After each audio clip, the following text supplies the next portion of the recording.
ఇంకొకటి, ఒక ప్రభుత్వ ఉద్యోగి సమాజం పట్ల చిత్తశుద్ధి, అంకిత భావం, పారదర్శకత కలిగి ఉంటే ఎన్ని అద్భుతాలు సృష్టించవచ్చో వాళ్ళు చేసి చూపించారు. ఈ కార్యక్రమానికి సభాధ్యక్షులుగా కుల నిర్మూలన సంఘం రాష్ట్ర అధ్యక్షులు విశ్రాంత కమిషనర్ శ్రీ సిఎల్ గాంధీ గారిని అదేవిధంగా ఈ కార్యక్రమానికి ముఖ్య అతిథిగా ఇచ్చేసిన వ్యక్తి మనందరికీ సుపరిచితులే. ఆయన మాట్లాడేటప్పుడు తేలిదాకా మాట్లాడతారు అన్నట్టుగా అనిపిస్తూ ఉంటుంది.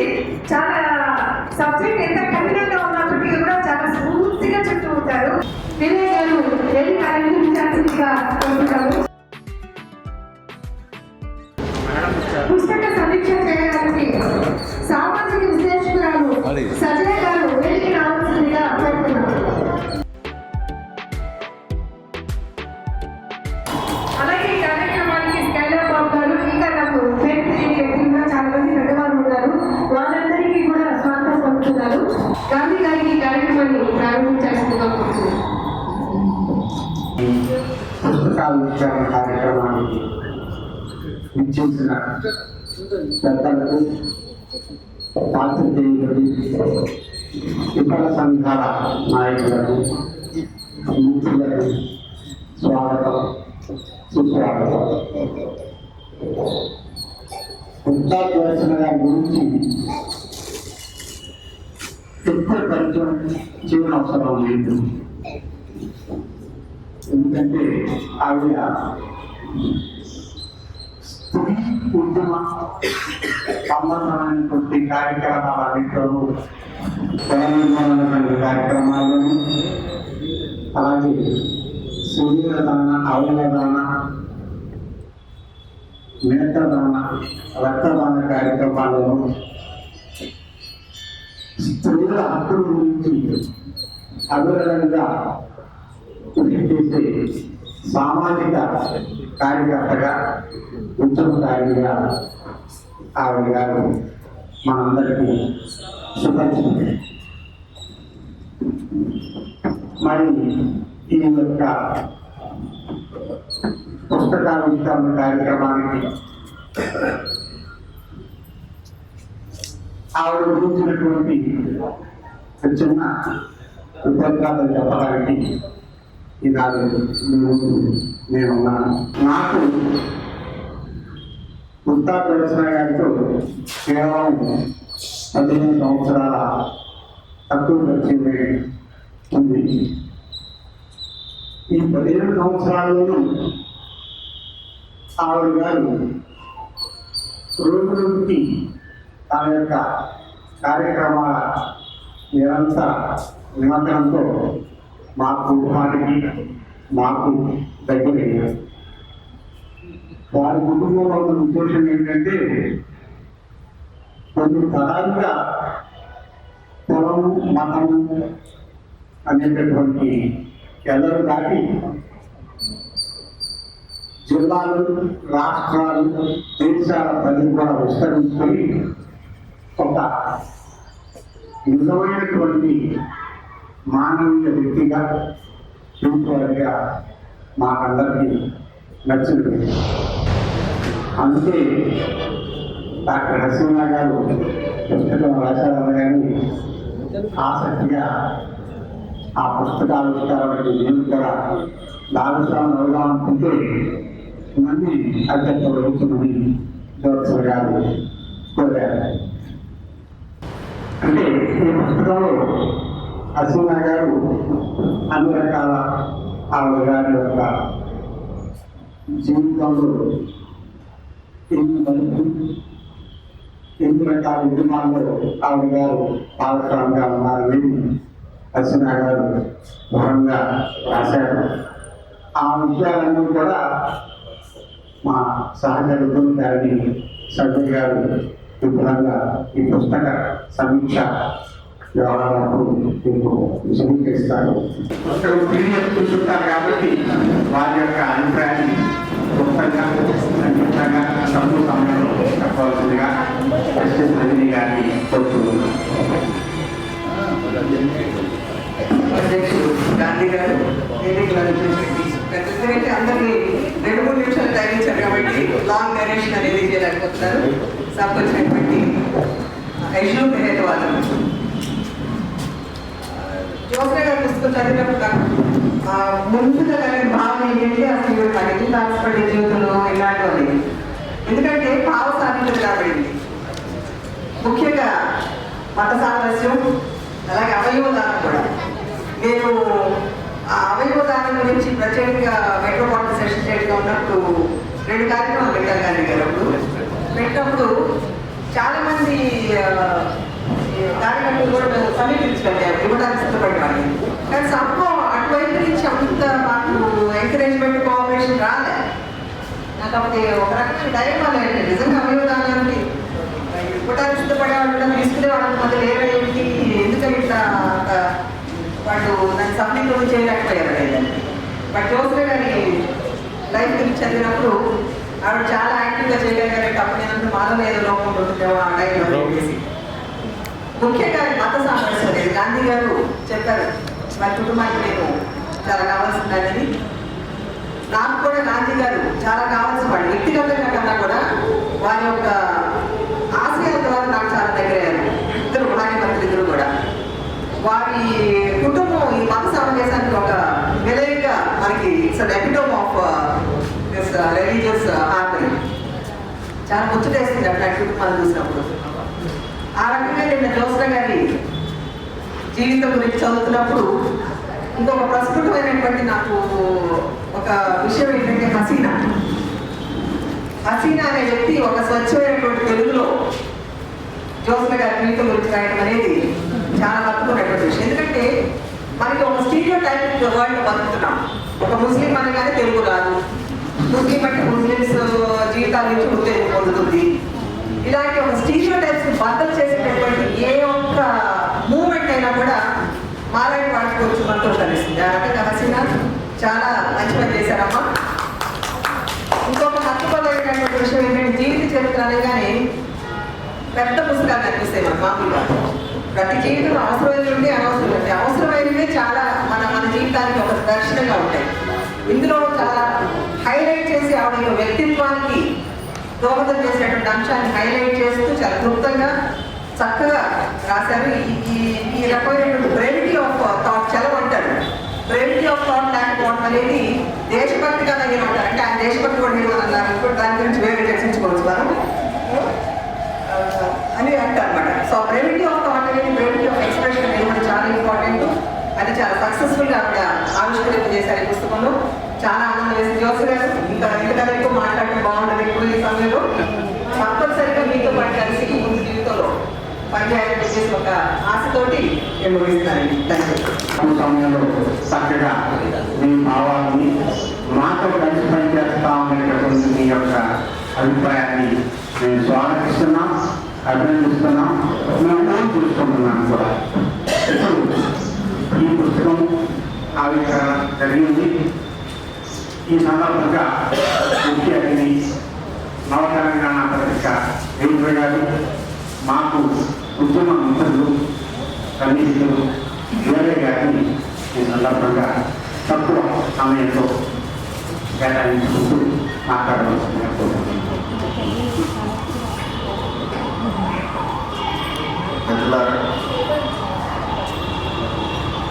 ఈ పుస్తకం PDF నా దగ్గరికి వచ్చినప్పుడు నేను నవతెలంగాణ సంపాదక. ఈ పుస్తకావిష్కరణ సభలో పాల్గొనడం నాకు ఒక అవకాశంగా నేను భావిస్తాను. దీనికంటే దానికి ముందు మాట రాయాలి, అది ఇంతకన్నా పెద్ద అవకాశంగా నేను భావిస్తాను. ఎందుకంటే జ్యోత్స్న గారి లాంటి వాళ్ళు భారతదేశంలో లక్షల మంది కావాలి. జ్యోత్స్న గారు చిన్న వయసు నుంచే, విద్యార్థి దశ నుంచే మహిళల హక్కుల కోసం, అమ్మాయిల హక్కుల కోసం, అమ్మాయిలను చదివించడం కోసం చెప్పడం కాదు, కొట్లాడటం కాదు, తన జీవితంలో తాను చేయగలిగిన సహాయం చేశాడు. అమ్మాయిలను చదివించడం ఏం చేయగలిగితే అది, ఎంత చేయగలిగితే అంత చేశారు. ఇతరులకు ఆదర్శంగా ఉన్నారు. కులం ఒక జాడ్యంగా మారినటువంటి పరిస్థితి మనం చూస్తున్నాం. ఇది కూడా అగైన్ 21వ శతాబ్దం అని చెప్పుకోవడానికి మనం సిగ్గుపడాలి. మనం 21వ శతాబ్దంలో ఉన్నాం, ఆధునిక సమాజంలో ఉన్నాం, రాకెట్ యుగంలో ఉన్నాం, ఇంటర్నెట్ యుగంలో ఉన్నాం. ఇవన్నీ చెప్పుకోవడానికి మాత్రమే ఉపయోగపడుతుంది. వారి జీవితం అంతా చూస్తే అది ఒక సమగ్రమైనటువంటి కృషిలాగా కనపడుతుంది. రకరకాల కృషి, అవయవదానం దగ్గర నుంచి, రక్తదానం దగ్గర నుంచి, అమ్మాయిలను చదివించడం దగ్గర నుంచి, హక్కుల కోసం కొట్లాడడం దగ్గర నుంచి, కుల నిర్మూలన గురించి, కుల వివక్షకు వ్యతిరేకంగా ప్రయత్నం చేయడం దగ్గర నుంచి, మత సామరస్యం గురించి కృషి చేయాల్సిన దగ్గర నుంచి, ఇది అది అని లేదు. బహుశా తనకు వచ్చిన ప్రతి అవకాశాన్ని సద్వినియోగం చేసుకున్నారు. ఈ జనం కోసం బతుకున్నప్పుడు ఎంతో కొంత చేయాలి అనేటువంటి తపనను ప్రదర్శించారని మనకు స్పష్టంగా కనపడుతుంది. చివరిగా నేను 2 ఉదాహరణలు మాత్రం ఇక్కడ చెప్పకుండా ఉండలేకపోతున్నాను. ఎందుకు జ్యోత్స్న గారి లాంటి వాళ్ళు లక్షలాదిగా ఈరోజు అవసరం అంటే, మనం చూసాం కాశ్మీర్లో ఒక ఆలయంలో 7 సంవత్సరాల బాలిక సామూహిక లైంగిక దాడికి గురైంది. ఒక అమ్మాయి లైంగిక దాడికి గురవడం, మైనర్ అమ్మాయి. అందులో ఒక ఆలయంలో ఆ లైంగిక దాడిలో పూజారి కూడా భాగస్వామి కావడం ఎట్లా అర్థం చేసుకోగలరు? 7 చాలా ఆలస్యంగా బయటకు వచ్చాడు. బయటకు వచ్చిన తర్వాత ఎస్పీ ప్రత్యేక శ్రద్ధ తీసుకొని, చాలా చోట్ల మనం చూస్తాం పోలీసులు దోషుల వైపు నిలబడుతున్నారని సందర్భం, కానీ అక్కడ పోలీసు అధికారులు బాధితుల వైపు నిలబడ్డారు. ముద్దాయిలను పట్టుకున్నారు, కటకటాల వెనుక పంపించారు. కానీ ప్రపంచం ముందు మనం సిగ్గుతో తలదించుకోవాల్సిన ఘటన, నేను ఇంతవరకైతే ఈ ఘటన తప్ప అంతకుముందు ఎప్పుడు మన దేశంలో కానీ ఇతర దేశంలో కానీ వెళ్ళలేదు. అది పోలీస్ అధికారులు ముద్దాయిలను కటకటాల వెనుక నిలబెడితే ఆ రాష్ట్ర మంత్రులు, అందులో దేశభక్తి సంస్కృతి ఇవన్నీ చెబుతున్నటువంటి మంత్రులు ప్రదర్శన చేశారు, ముద్దాయిలను విడుదల చేయాలి. ఇలాంటి ఘటన నేను ఇంతవరకు వినలేదు. కానీ అక్కడున్న ప్రజాప్రతినిధులుగా ఉన్నవాళ్ళు, ప్రభుత్వ ప్రతినిధులుగా ఉన్నవాళ్ళు అగ్రవర్ణాల వారిని సమీకరించి ధర్నాలు చేసే పరిస్థితి. ఇక్కడ కూడా కులం చూస్తా ఉన్నాం, మతం చూస్తా ఉన్నాం. ఒక లైంగిక దాడి, దుర్మార్గమైన దాడి, మనుషులు అనడానికి వీల్లేదు, వాళ్ళని మృగాలనాలి. వాళ్ళు భారతీయులు చెప్పుకోవడానికి సిగ్గుపడాలి, మన పౌరులను చెప్పుకోవడానికి సిగ్గుపడాలి. పెద్ద పెద్ద వాళ్ళు అనుకునే వాళ్ళు ఇలాంటి ప్రమాదకరమైనటువంటి పరిస్థితులు ముదురుతున్నటువంటి జ్యోత్స్న గారి లాంటి వాళ్ళు లక్షలాదిగా కావాలి. అలాంటి వాళ్ళని మనం ప్రోత్సహించాలి. ఈ అవకాశం ఇచ్చిన మీ అందరికీ ధన్యవాదాలు తెలియజేస్తున్నారు. ధన్యవాదాలు సార్. ఇప్పుడు సంజయ్ గారిని ఈ పుస్తకం గురించి విశ్లేషించవలసిందిగా. అందరికీ నమస్కారం. గాంధీ గారికి, వీరయ్య గారు, రజనీ గారు, సరే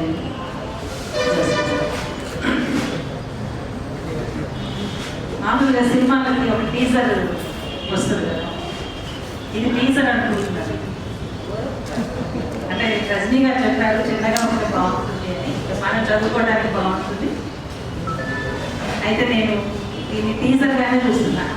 అంటే దాని అర్థం ఏంటంటే నెక్స్ట్ ఇయర్ పెద్ద పుస్తకం రాయాలి అంటే అది ఓన్లీ జ్యోత్స్న గారి గురించి మాత్రమే కాదు, జ్యోత్స్న గారి కుటుంబం గురించి రాయాలి. ఎందుకు అవసరం జ్యోత్స్న గారి కుటుంబం, జ్యోత్స్న గారి కుటుంబం గురించి ఈ సమాజంలో తెలియటం ఎందుకు అవసరం అంటే, ఈ పని కనుక జ్యోత్స్నక్క కావచ్చు, లేకపోతే ఉష కావచ్చు, ఇంకెవరైనా కుటుంబంలో వాళ్ళు చేయకపోతే కనుక మీరు చాలా అన్యాయం చేసిన వాళ్ళు అవుతారు. సమాజానికి అన్యాయం చేసిన వాళ్ళు అవుతారు. ఆ చరిత్రని బయటకు తీయాల్సినటువంటి అవసరం. అంటే ఎలాంటి పరిస్థితుల్లో, ఎలాంటి రాజకీయ వాతావరణంలో అలాంటి కుటుంబాలు నిలబడ్డాయి. పుస్తకం చదువుతున్నప్పుడు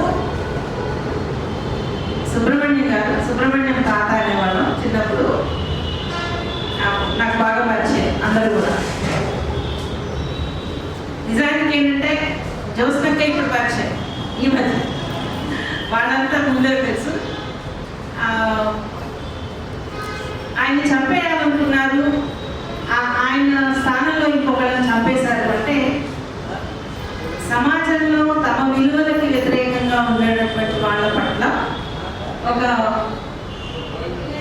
ఒక పితృస్వామిక వ్యవస్థ కావచ్చు, కుల వ్యవస్థ కావచ్చు, ఎంత క్రూరంగా ఉంటుంది అనడానికి అదొక ఉదాహరణ. అట్లానే రాజ్యానికి వ్యతిరేకంగా పనిచేసేటటువంటి వాళ్ళ మీద, ఆ కుటుంబాలు పడేటటువంటి కష్టాల మీద, నిజానికి ఉద్యమాలలో పనిచేసేటటువంటి వాళ్ళవి చాలా విరోచితంగా మాట్లాడతాం, చెప్పాలి వాళ్ళ గురించి. కానీ వాళ్ళతో పాటు ప్రయాణం చేస్తూ అనేక సమస్యల్లోకి వెళ్ళిపోయి అది బయటకు చెప్పుకునేటటువంటి అవకాశం లేనటువంటి ఆడవాళ్ళు ఎంతోమంది ఉంటారు ఆ సమస్యలతో. చిన్న ఉదాహరణ చెప్తారు. 40 ప్రాంతంలో పళనియప్పన్ అనేటటువంటి ఒక పోలీస్ ఆఫీసరు మొత్తం అక్కడ ఉండేటటువంటి కమ్యూనిస్ట్ నాయకులని, కార్యకర్తలని వెంటాడుతున్నప్పుడు ఆయన కేవలము ఆ నాయకుల్ని, కార్యకర్తలు మాత్రమే వెంటాడలేదు, ఆ కుటుంబాలని టార్గెట్ చేశారు. కుటుంబాలని టార్గెట్ చేయడం అంటే అర్థం ఏంటంటే వాళ్ళలో ఒక భయం కలిగించడం. అట్లాంటి భయంలో మా నాయనమ్మని తీసుకుని వెళ్ళిపోతామని చెప్పి 4 ఏళ్ల పసివాడు మా నాన్న ఇంటి మీదకి పోలీసులు వచ్చారు. అప్పటికే మా ఊర్లో మొదటి ఎన్కౌంటర్ అయిపోయింది, రెండో టార్గెట్ మా తాత. అప్పుడు మిగతా ఊరంతా అంటే సాటి కులస్తులు ఉంటారు కదా, వాళ్ళు ఎవరు బయటికి రాలేదు, బంధువులు ఎవరు బయటికి రాలేదు. కానీ ఎవరైతే ఊరికి దూరంగా పెట్టారో అప్పటి వరకు కూడా ఆ దళిత వర్గాలు, అప్పటి వరకు వాళ్ళని మనుషులుగా చూసినటువంటి ఒకే ఒక కుటుంబం పోలీసుల చేతిలో పడతలేమో అని చెప్పి భయపడి ధైర్యం చేసి, తెగు చేసి మా నాయనమ్మని, మా నాన్నని తీసుకెళ్ళిపోయి గుళ్ళో పెట్టి గుడి చుట్టూ దండు పెట్టారు. ఈ కథని నేను ఎన్నిసార్లు విన్నా అంటే నేను ఊహించుకుంటూ ఉంటాను అట్లా జరిగిందా అని చెప్పి. మా నాయనమ్మ వాళ్ళు ఆ చరిత్రకు సాక్షి. అర్ధరాత్రి పోలీసులు వస్తున్నారు అని అంటే అప్పటికప్పుడు పిల్లల్ని వేసి మా నాన్నని, మా మేనత్తని తానే అంటారు, వాళ్ళిద్దరిని వేసుకుని ఊర్లు దాటినటువంటి సందర్భంలో, అలా ఊర్లు దాటుతున్నప్పుడు ఆ కుటుంబానికి చెయ్యి అందించి భిన్నాభిప్రాయాలు, రాజకీయ భిన్నాభిప్రాయాలు ఉన్నప్పటికీ కూడా వాళ్ళని కాపాడింది గుత్తా సుబ్రహ్మణ్యం గారు, గుత్తా రామాంజనేయులు గారు. ఫస్ట్ టైం ఐపీపీ ప్రాజెక్ట్లో పనిచేస్తున్నప్పుడు ఆడపిల్లల కోసము ఋతుస్రావానికి సంబంధించినటువంటి మెటీరియల్ తయారు చేయాలి అని చెప్పి మా దగ్గరికి వచ్చింది. మా గ్రూప్లో నుంచి లలిత ఆ పుస్తకం చేశాడు. లలితకి నేను సహాయపడ్డాను. అప్పుడు తన పేరు విన్నా, జ్యోత్స్న, గుత్తా జ్యోత్స్న అని చెప్పగానే గుర్తుపెట్టాను. అంటే అసలు అలాంటి విషయాలే మాట్లాడటం నిషిద్ధమైనటువంటి సమాజంలో అలాంటి బాధ్యతను తీసుకుని పై అధికారులను ఒప్పించి ఆ పని చేయడం అనేటటువంటి ప్రభుత్వాలు కొన్నిసార్లు రకరకాలైనటువంటి కారణాల చేత కొన్ని అంశాలు ముందుకు తీసుకుంటారు. కానీ వాటిని అమలు చేసేటటువంటి వాళ్ళ ఆలోచన ధోరణి దానికి సానుకూలంగా లేకపోతే కనుక అవి పథకాలుగానే ఉంటాయి, ఏ రకమైనటువంటి ఆచరణకి నోచుకో. నేను మళ్ళీ మరొకసారి చెప్తున్నాను, వచ్చే సంవత్సరం ఇదే టైంకి ఇంకా పెద్ద పుస్తకము, చరిత్రకు ఉపయోగపడేది, అకాడమిక్ స్థాయిలో ఉపయోగపడేటటువంటి ఒక చరిత్ర పుస్తకాన్ని తీసుకురావాల్సినటువంటి అవసరం ఉందని చెప్తూ నాకు ఈ అవకాశం ఇచ్చినందుకు ధన్యవాదాలు. ఈనాటి ఈ యొక్క పుస్తకావిష్కరణ సమావేశానికి మరొక ప్రత్యేక అతిథిగా వచ్చేసినటువంటి గుత్తా జ్వాల గారిని వేదిక మీద ఆహ్వానిస్తున్నాను. ఆవిడ చెప్పవలసిన లేదు, అంతర్జాతీయ బ్యాడ్మింటన్ క్రీడాకారిణి, అర్జున అవార్డు గ్రహీత. ఇక్కడ స్పెయిన్లో నిర్మించి ఔత్సాహిక బ్యాడ్మింటన్ క్రీడాకారులను శిక్షణ ఇచ్చి వారు కూడా అంతర్జాతీయ స్థాయిలో రావాలని కృషి చేస్తున్న జ్వాల గారిని వేదిక మీద ఆహ్వానిస్తున్నాం. వారికి ఒక పుష్పగుచ్చంతో సత్కరించవలసిందిగా పాపని కోరుతున్నాను. సరే, ఒక్క నిమిషం జ్వాల గారిని వారి అత్తగారి గురించి మాట్లాడవలసిందిగా మాకున్నది కూడా లెక్క సరిగా తర్వాత నువ్వే టైం చేసేసాం. అన్ని నిజాలు చెప్పాలా అబద్ధం? I didn't expect this in a favorite minister. I came here as a family, and I think at any given point, families should support each other. So all of us are going to support my auntie. Atta. My Atta. So I'm want to congratulate her, and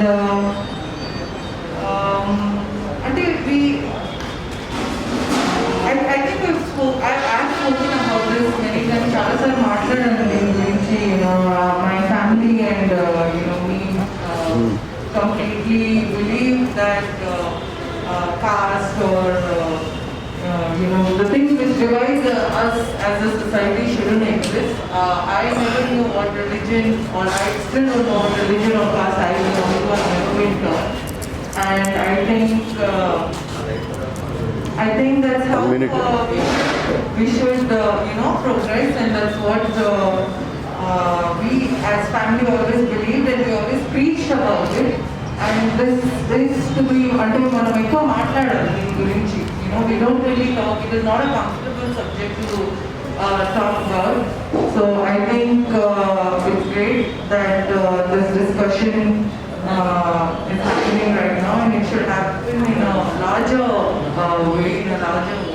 I think this is very important, and congratulate Datta. Congratulations.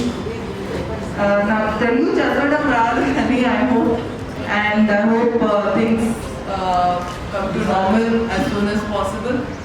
And thank you always for giving me the respect. It really it's very humbling, and it feels nice. Thank you for having me. Thanks అమ్మా. మెయిన్గా ఒక second అండి, అంటే మా ఫ్యామిలీకి mic అవసరం లేదు కానీ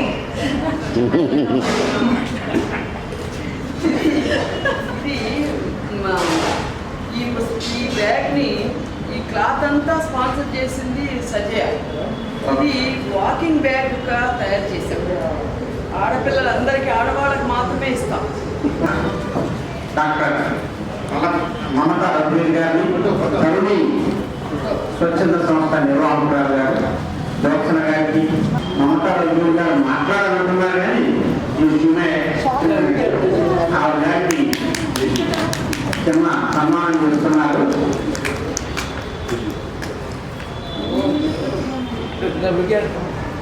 వేదికను అలంకరించిన పెద్దలు రజనీ మేడం, సజయ మేడం, రుద్రాజాల, రామయ్య గారు, వీరయ్య గారు, అలాగే కైలాస్ గారు,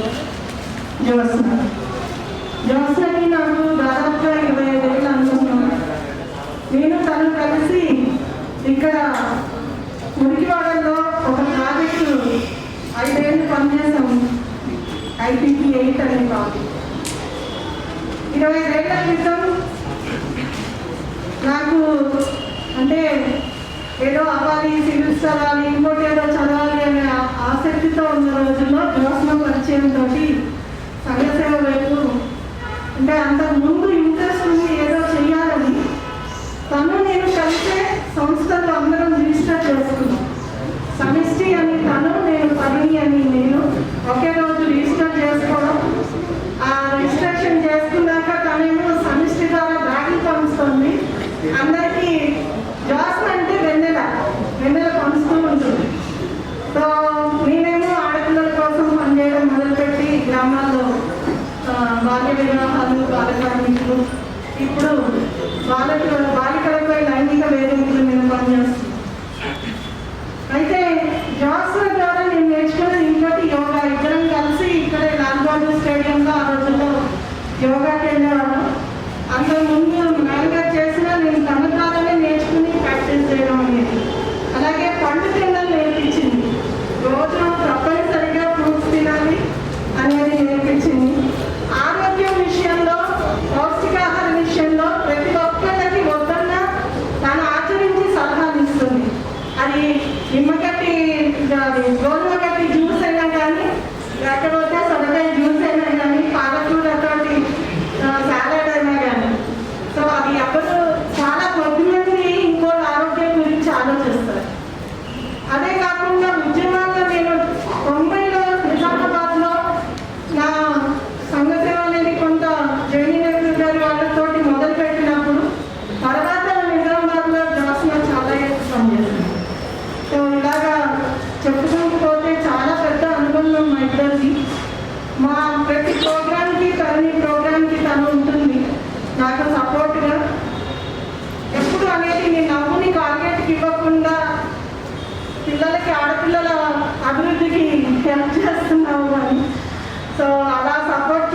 వచ్చింది జ్యోత్స్న ఇంకా చాలా చక్కగా రాయగలదు, మంచి కవయిత్రి. కానీ కొద్దిగా అంటే నిర్లక్ష్యం అనుకుంటా. ఇక ముందు ఇంకా బాగా రాసి తన అనుభవాలన్నీ కూడా రాయాల్సిన అవసరం ఉంది. యంగ్ అమ్మాయిలకి తర్వాత చెయ్యాలి సేవ అని ముందుకు వస్తున్న వాళ్ళకి ఒక నిర్దేశన ఇవ్వాల్సిన అవసరం కూడా ఉంది. పుస్తకంలో చెప్పవలసిందిగా మరి ఈ పుస్తకంలో కథానాయకురాలు కథానాయకుడు కూడా మా కొత్త సుబ్రహ్మణ్యం గారు జవహరి బాయ పుత్రిక ఆవిడ గారిని మాట్లాడాలి. ఆత్మీయులందరికీ నమస్కారం. నేను ఈ పుస్తకం చెప్తుంది, నేను చెప్పాల్సిన అవసరం లేదు. పుస్తకాన్ని తిరిగేస్తే పుస్తకం చెప్తుంది కాబట్టి నేనేం పెద్దగా చెప్పేది ఏమి ఉండదు. అయితే ముఖ్యంగా ఏంటి అని అంటే ప్రతి ఆడపిల్లకి స్త్రీకి ఒక ఆత్మస్థైర్యాన్ని కలిగించడానికి తగినటువంటి వాతావరణం నాకు చాలా అవసరం.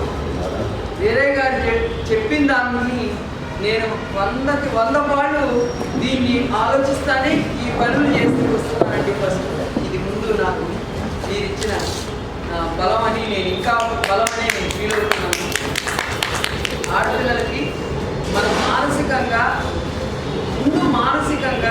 స్టెబిలిటీని కల్పించడానికి తగిన వాతావరణం కల్పించడం అనేది నాకు అవసరం.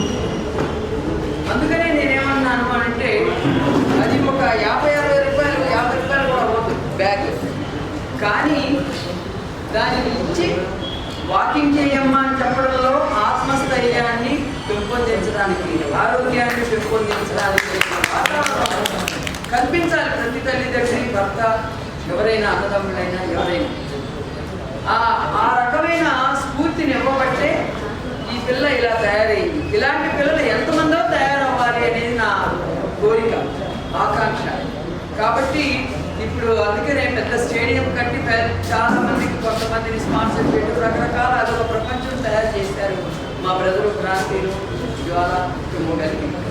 నేను ఎందుకంటున్నాను అని అంటే అందరికీ అవకాశాలు రావు, ఉండవు. వచ్చిన అవకాశాన్ని తప్పనిసరిగా వినియోగించుకోవాలి అనేది నా అభిప్రాయం. నాకు అసలు రాయటం అనేది చాలా, మీరు మమత కనిపెట్టినట్టు నేను రాయటం అనేది చాలా ఈజీగా నుంచుని మర్చిపోతానేమో అని నుంచుని ఒక కవితను కంప్లీట్ చేస్తాను. ఒకసారి ఆలోచిస్తాను 2 రోజులు, 2-3 నిమిషాల్లో కవితను కంప్లీట్ చేస్తాను. కూర్చుంటే మర్చిపోతాను, అంత మర్చిపోతుంది. కానీ ఆ స్టెబిలిటీగా రాసిన దాన్ని ఆ 3 నిమిషాల్లో అంతే, ఇక పేరు అంతే. ఎందుకంటున్నాను అని అంటే ఈ రకమైన అలవాటు ఆలోచన ఉన్న వ్యక్తిని నేను చాలా బలహీనురాలు అయిపోయిన కారణం ఏంటి అని అంటే, రాయకుండా ఉండడానికి కారణం ఏంటంటే మన సజ్జ లాంటి వాళ్ళు, వీరయ్య గారు లాంటి వాళ్ళు నచ్చుకున్నా సరే నేను ఒక రకమైన బలహీనతకు పడిపోవడానికి కారణము నేను విస్తృతంగా సమాజంలో తిరిగాను, గ్రామాల్లో తిరిగాను, స్లమ్ముల్లో తిరిగాను.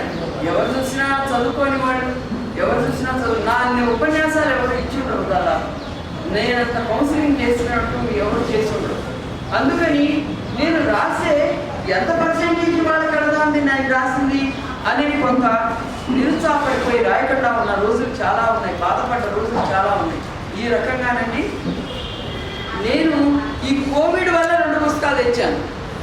అంతకుముందు రాసింది ఒకటి ఉద్యమాల చౌరస్తా, ఇప్పుడు ఇది ఒకటి. 2 పుస్తకాలు ఈ 2-3 నెలల్లోనే తెచ్చాను. ఇంతకుముందు నేను ఎప్పుడు పుస్తకాలు బయటికి రాలేదు. కారణం ఏంటి అని అంటే ఎంతోమందికి ఉద్యోగాలు పోయినాయి. ఈ ఉద్యోగాలు పోయిన దాన్ని, ఉద్యోగాలు పోయిన వాళ్ళకి ఏం చేయాలి మనము? ఈ బ్యాగులు, నా ఇంటి ముందున్న ఒక టీచరు ఉద్యోగం పోయింది, మిషన్ ఉంది, పదమ్మా ఈ బ్యాగులు ఉంటూ అన్నాను. ఒక్కొక్క బ్యాగ్ 25 రూపాయలు ఇస్తానన్నా. 2000, 5000, 2000, 5000 అలా ఇస్తున్నాను బ్యాగులు. మిగతా మెటీరియల్ అంతా నేనే ఇస్తాను. ఈ బ్యాగులు తీసుకెళ్ళి ఇంకొక ఆడపిల్లల్ని అప్లిఫ్ట్ చేయొచ్చు, రెండోది ఆమె చేయొచ్చు. ఇలా పుస్తకమైనా అంతే. ప్రింటింగ్దే కూడా నేను దాదాపు ₹1,00,000 2 పుస్తకాలు కూడా ఖర్చు పెట్టానంటే కారణం ఏంటంటే కోవిడ్ వల్ల ఎంతోమంది కుటుంబాలు ఆర్థికంగా ఇబ్బందుల్లో వెళ్ళిపోయింది. మన వంతు, నా వంతు ఒక కోట్ల ఇంత హెల్ప్ చేయగిన ఒకదాన్ని లేపి కూర్చోబెడితే చాలా అవసరం. అందుకని మనం మనిషినే కాదు, వ్యవస్థని, సమాజాన్ని మనం హక్కులు చేర్చుకోవాల్సిన బాధ్యత మనది సమాజము, మన ఆడపిల్లలు, మన ఆలోచనలు. అందుకని గాంధీ గారు లాంటి వాళ్ళు ఆడవాళ్ళని, ఆడపిల్లల్ని గౌరవించి సమాజంలో మీరు నిలబడాలమ్మా అనేటువంటి వాళ్ళని అందుకని మేము ఎప్పుడూ కూడా వాళ్ళ చుట్టూనే తిరుగుతుంటాం.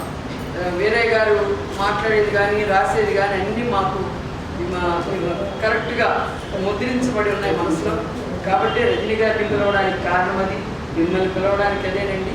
మీరు ఇటువంటి విషయాలన్నింటినీ సమర్థిస్తున్నారు కాబట్టి ఈ పుస్తకాన్ని మీరు చాలా విలువగా దీన్ని మీరు ఆవిష్కరించడము, మా జ్వాల లాంటి వాళ్ళు ఎంతోమందిని తయారు చేయడానికి ఏమాత్రం అవకాశం దొరికినా సరే ముందుకి తీసుకువెళ్ళాలనేది. ఇక్కడే నా గురించి 2 మాటలు బాగా మాట్లాడింది కానీ బయటంతా నాతో మాట్లాడుతూనే ఉంటుంది. కాబట్టి అత్త అనుకుంటే ఇట్టగా అతనుడు వసతి వెంటకి చేయి అని చెప్పి పోరాడుతుంది. అటువంటి జ్వాల ఈరోజు నుంచి మన దగ్గరికి మన ప్రోగ్రాంలో పాల్గొనటము, మనందరికీ కూడా ఈ పరిచయాలు కలగడము, ఈ సందర్భంలో వచ్చినటువంటి షాల్వర్ కప్పే చేస్తే బాగుంటుందని నాకు